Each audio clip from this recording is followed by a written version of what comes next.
ระยะ5 ปี องค์การอัยการประชาชนสูงสุดได้กวดกาปฏิบัติวินัยต่อสมาชิกพรรคพนักงานรัฐกร29 คน ท่านบุญทันบุญทวิไล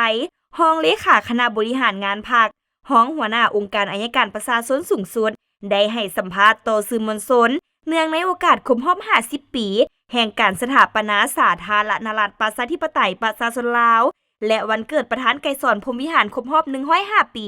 ในวันที่20 พฤศจิกายน 2025 ว่า ผลงานพ้นเด่นใน5 ปีผ่านมาขององค์การอัยการประชาชนปี 2021 หาปี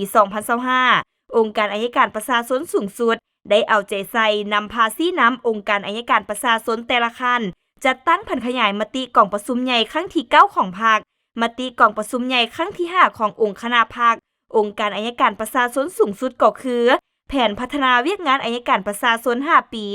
ซึ่งประกอบมี 6 แผนการ25โครงการและ 94 กิจกรรม